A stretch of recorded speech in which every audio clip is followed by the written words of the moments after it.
Yeah, and it's funny that they do kind of gravitate towards this, and I think that's because that's all they've got left.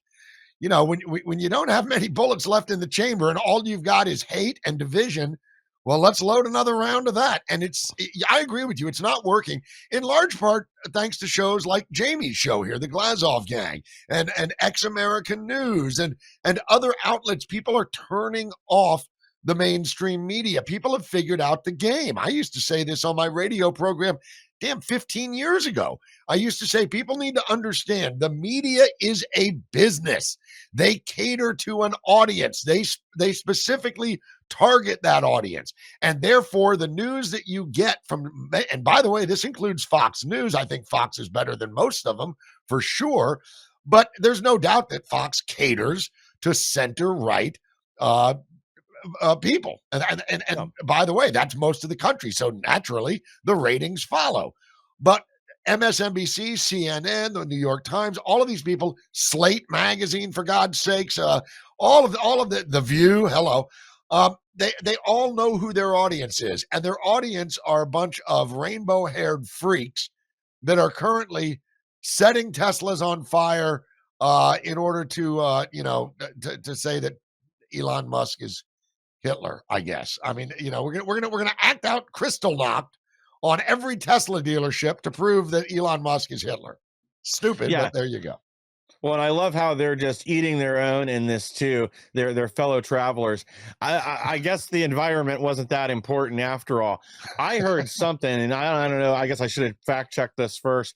But like these Tesla dealership fires, with all the chemicals and everything else that threw off into the air because of the batteries, is the equivalent amount of pollution as 1,000 flights from New York to London or something. And something That close sounds to that. fine to me. Yeah, let's go with it. That statistic works.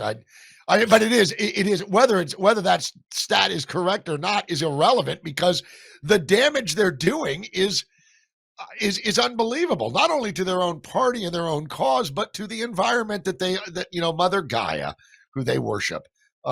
It's pretty sick, isn't it, Michael?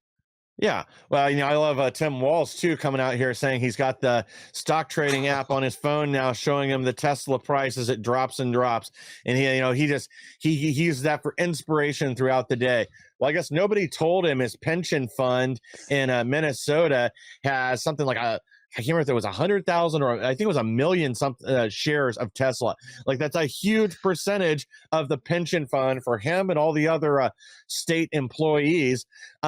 And now they're just watching that money go down the drain as Tesla's stock price falls. But it's only going to hurt them, and they're not going to be able to do enough damage to bankrupt the company or do anything serious because they're still selling these vehicles like hotcakes. I'm sure it's slowed down a little bit because now all these people are, foaming at the mouth, angry that somebody had the gall to go into the federal government and investigate all their money laundering. And they're, upset that Elon Musk, had the common sense to back Trump. He saw the direction the Democrats were taking us and knew we wouldn't have a country in 4 more years if Kamala Harris had been in office. Elon Musk is a pretty smart guy, but I wouldn't consider him really right wing. I mean, I do think he's kind of leaning that way now, but this guy was a lifetime Democrat. Sure. Same with Joe Rogan, all these other people they flushed out of their party with their insanity, and they're wondering why they can't make that back up or find the next, billionaire genius to support them.